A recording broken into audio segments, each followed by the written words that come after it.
Hi friends, welcome to my channel. ఈరోజు మనం ఒకే ఒక పిండితో 3 రకాల బ్రేక్ఫాస్ట్లను ఎలా తయారు చేసుకోవాలో చూద్దాం. మూడింటికి కూడా మనకు కావలసిన ఒకే ఒక ఇంగ్రీడియంట్, అదేంటంటే ఇడ్లీ బ్యాటర్. మనం సింపుల్గా ఇడ్లీ బ్యాటర్తో 3 రకాల బ్రేక్ఫాస్ట్లను తయారు చేసుకోవాలి. అన్నింటికి కావాల్సింది చట్నీ. ముందుగా మనం ఒక కడాయిని తీసుకొని అందులో ఆయిల్ యాడ్ చేసుకొని ఆనియన్స్ తీసుకోవాలి. తర్వాత చిల్లీ యాడ్ చేసుకోవాలి. తర్వాత దాన్ని కలుపుతూ కొంచెం జీరా యాడ్ చేసుకోవాలి. దాన్ని కలపాలి. యాక్చువల్గా ఇప్పుడు చేసుకునేది టమాటో చట్నీ, టమాటో అండ్ కొత్తిమీర. మనకు కావాల్సిన టమాటాలు, మనం ఎంత చట్నీ కావాలంటే అన్ని టమాటోస్ని యాడ్ చేసుకోవాలి.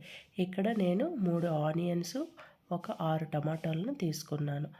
అందులో సాల్ట్ యాడ్ చేసుకొని ఒక పిడికెడు సరిపడా కొత్తిమీర యాడ్ చేసుకుంటే ఆ క్వాంటిటీకి సరిపోతుంది.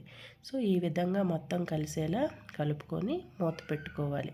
వీటితో ఈ టమాటో చట్నీ కాంబినేషనే చాలా బాగుంటుంది పల్లీల చట్నీ కన్నా. సో ఇలా మొత్తం చల్లారాక మనం దీనిని మిక్సీ పట్టుకోవాలి. మిక్సీ పట్టుకున్న తర్వాత దీనిని మనం పోపు వేసుకోవాలి. ఈ పోపుకి మనం కొంచెం ఆయిల్ తీసుకొని అందులో ఎండుమిర్చి, కరివేపాకు, జీరా, ఆవాలు అన్నీ వేసుకొని కొంచెం ఇంగువ యాడ్ చేసుకోవచ్చు మీకు ఇష్టం ఉంటే, లేదంటే ఇలా వేసుకోకుండా ఆ చట్నీలో వేసుకోవాలి. తయారు చేసుకే బ్రేక్ఫాస్ట్ దిబ్బ రొట్టి. దీనికి ముందుగా దలసరి కడాయిని తీసుకొని అందులో కొంచెం ఆయిల్ తీసుకొని మొత్తం స్ప్రెడ్ అయ్యేలా గరిటెతో కలపాలి. ఇలా ఆయిల్ వేడెక్కిన తర్వాత ఇలా ఇడ్లీ బ్యాటర్ను ఒక స్పూన్తో కానీ ఒక గరిటెతో కానీ ఇలా రౌండ్ షేప్లో కొంచెం మందంగా వేసుకోవాలి. ఇలా వేసుకొని స్ప్రెడ్ చేసిన తర్వాత దీనిని మనం మూత పెట్టుకోవాలి. సైజులో కావాలనుకుంటే ఆ సైజులో వేసుకోవచ్చు. నేను ఇక్కడ చిన్నగా వేసి మూత పెట్టుకున్నాను. ఇలా లో ఫ్లేమ్లో మూత పెట్టి కొంచెంసేపు అయ్యాక ఓపెన్ చేసి చూస్తే మనకి దిబ్బ రొట్టి తయారైనట్టే. ఇంకో వైపు కూడా అలాగే తిప్పుతూ కొంచెం సేపు మూత పెట్టి ఓపెన్ చేసి చూసిన తర్వాత డ్రై అయిన తర్వాత మనం కొంచెం చుట్టూ ఆయిల్ని యాడ్ చేసుకోవాలి.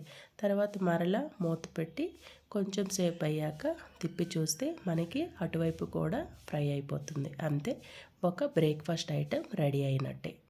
చూసారు కదా, ఈ వీడియోలో తిప్పి చూపించాను. ఇదే విధంగా మనకి దిబ్బ రొట్టి తయారవుతుంది. దీన్ని చట్నీతో తింటే బాగుంటుంది. నెక్స్ట్ ఇంకో బ్రేక్ఫాస్ట్ ఐటెం ఏంటంటే పొంగనాలు. ఇడ్లీ బ్యాటర్తో పొంగనాలు చేసుకుంటే బయట క్రిస్పీగా లోపల సాఫ్ట్గా ఉంటాయి. పిల్లలు చాలా ఎక్కువగా తినొచ్చు. ఈ విధంగా చిన్న చిన్నగా ఉంటాయి కాబట్టి వాళ్ళకి తినేటప్పుడు తెలియదు. సో దీనిలో కూడా మొత్తం అన్ని గిన్నెల్లో కూడా మనం ఆయిల్ యాడ్ చేసుకొని ఇలా చేతితో కానీ లేదంటే ఒక స్పూన్ యూజ్ చేసి కూడా ఇలా చిన్న చిన్నగా మనం ఆ గుంతల్లో వేసుకోవాలి.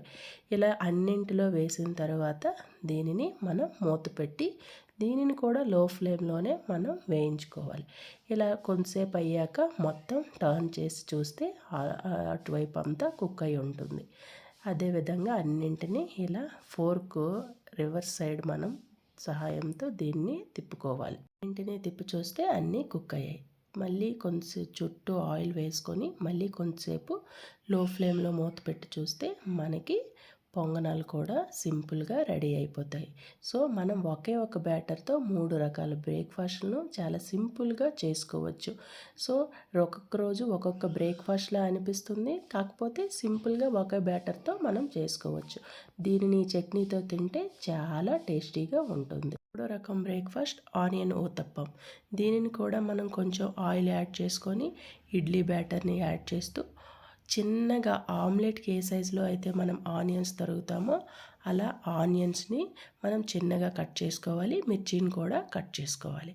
ఇలా ఈ రెండింటిని ఇలా ఏదైతే ఇడ్లీ బ్యాటర్ వేసామో దానిపైన ఇలా ఒత్తుకోవాలి.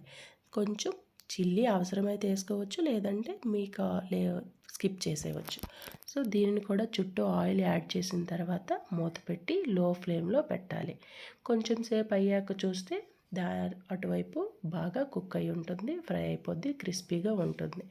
ఇటువైపు కూడా అదే విధంగా మనం మూత పెట్టి ఫ్రై చేయాలి. కొంచెం ఆయిల్ యాడ్ చేసుకోవాలి. ఇలా యాడ్ చేసుకొని చూసి కొంచెంసేపు ఓపెన్ చేసి చూస్తే మనకి ఆనియన్ ఉత్తప్పం రెడీ అయినట్టే. దీనిని కూడా మనం టమాటో చట్నీతో తింటే చాలా టేస్టీగా ఉంటుంది. అంతే, మనం ఒకే బ్యాటర్తో 3 రకాల టిఫిన్లు రెడీ అయినట్టే. ఈ వీడియో నచ్చితే లైక్ చేయండి, షేర్ చేయండి, సబ్స్క్రైబ్